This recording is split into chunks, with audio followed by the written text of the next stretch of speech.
The Losi Mini JRXt is real, it's not a hoax. For those of you that don't know what I'm talking about, a magazine ad about the truck got released early and it got the internet all wound up. They were saying it was fake, it was a hoax, it was Photoshop.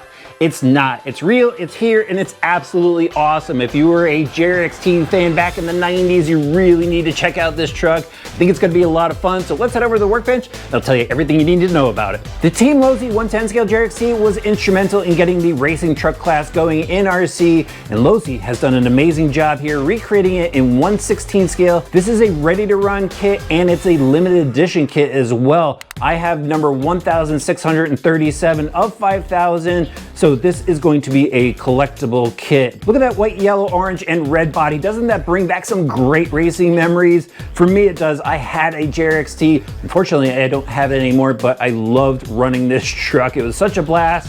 Looking forward to driving the mini version, but it obviously comes pre-painted, decaled from the factory, even has the number panels on the sides. And then down here, look at the tires. Remember the rib tires on the front, the step pins in the rear, and the orange wheels. Now these are actually just a one-piece wheel, and they put screws in here to mimic the three-piece wheel that we had back in the 90s. I'll pop the body off now. We'll take a look at the chassis. Now this isn't a JRXt exactly. There have been some changes to it. Of course, we're gonna go over that. Up front, we've got the big billboard front bumper. I remember that. And then adjustable body post on top. Right behind it is the extended shock tower for the long travel shocks. This is a new part for the JRXt, but it does go down to the bulkhead arms and turnbuckles that are shared with the JRX2. Since we're talking about the suspension, let's take a look at the rear suspension. Again, these are JRXt specific shocks according to the manual and shock tower. They're oil filled. You could adjust the preload with these screw-in collars, just like we did years ago, and they made up to the 5-link rear suspension. We got the trailing arm links, the support links, and then the upper adjustable tie rods. I absolutely love this style, and it actually works really well for off-roading in loamy, rough dirt. Now let's move on to the chassis, and this is actually specific to the JRXt. It's a little bit longer than the JRX2 chassis. It does have the same battery mounting cup and the steering cranks with the aluminum Ackerman bar, ball bearing supported, and the same rear bulkhead. And since we're moving on to the rear of the truck, let's talk about the transmission setup. It's much like the JRX2, gear differential internals, borrowed from the Mini T. They have the slider drive shafts down to the wheels. There has been a change here. They have a different part number for the transmission case motor plate combo that originally I thought was because of the etched number in the back, but actually it's because you could put higher gearing in this motor plate setup because we have a different final drive ratio because of the tires. But there is that number for the limited edition. Again, I have number 1637 of 5,000. So if you're a collector, definitely want to jump in on this deal. They have a slipper clutch assembly under the clear plastic gear cover. It looks like it comes with a 15-tooth pinion gear from the factory. All right, now we can move on to the electronics. It has the Spectrum SX107 servo, and when I was looking through the manual, I saw that they're gonna have a SX117 servo, which has metal gears. So I think that's going to be a worthy upgrade for this. Right behind it is the Spectrum 2-in-1 speed controller receiver combo, 25 amp ESC, and it's fitted with an EC2 connector. And then right behind it is the 650 milliamp LiPo pack. A little bit bummed out by this. Wish they had the 800 in there. That's gonna be my gripe about this kit. Wish they gave us the higher capacity pack. And then the can motor out back, labeled with the Junior's Choice logo that we're familiar with if you race back in the 90s.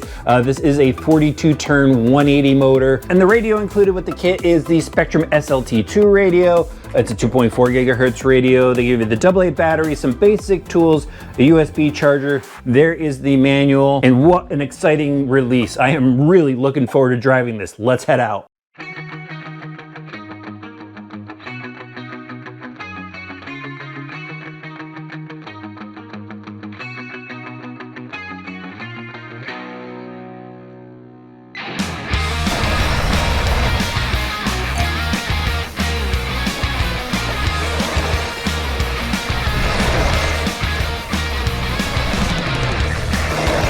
Let's get some time in behind the wheel, and look at that, the JRXt gets some air right out of the box.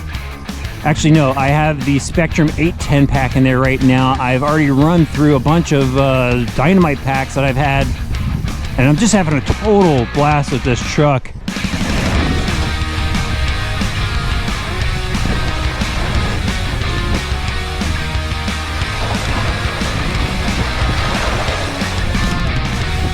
It handles pretty good. Look at that. Just rip through the turns here. A little spray of dirt off the back tires.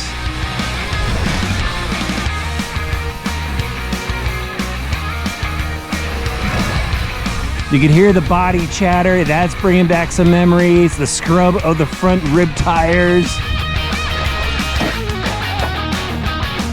Those step pin rear tires, they have some traction.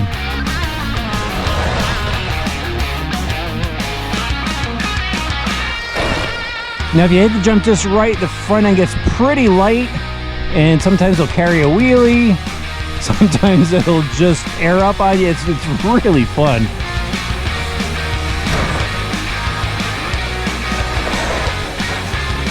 Definitely bringing back the memories.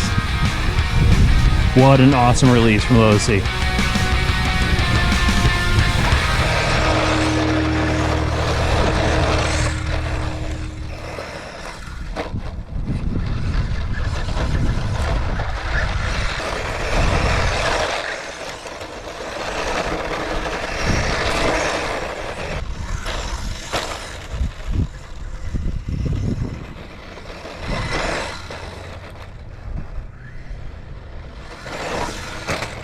So cool. It was really cool to be back behind the wheel of a JRXt. Even though this one's a little bit smaller, it still gave similar handling traits that I remembered way back when I was wheeling one of these trucks. It gets this kind of a boxy feel as you're driving around your cores. A little bit of scrub from the front tires. I like how the rear step pins just kind of grab traction in the loose stuff, churn up the dirt. It's a lot of fun to drive. It was really cool to bring back those memories. And I like the way this truck performs. It handles really well in the loose loamy stuff. That's just part of that rear suspension geometry design, the trailing arms. It does seem to be a little bit quicker than the buggy because of the larger tires. It changes the rollout, gives it a little bit more speed. At least you get some air off of some of the jumps. And then the front end does feel light. Kind of like I remember in the past where I want to almost go home, add a little bit of lead weight to the front like we used to the stick-on lead weights, just to help keep the nose down a little bit, plant it in the corners. But I think Losi did a great job recreating this so we could just enjoy this era of truck again. It's really cool to have this along with the JRX2. I almost want to build a little track in my backyard just to continue having fun with them, but I'll bring them out here and there for some fun. But let me know what you think about the release in the comment section below. Do you think you're going to add one to your collection? Make sure you act on it quickly because, again, there's only 5,000 of these things being made, and I think they're going to go pretty quick.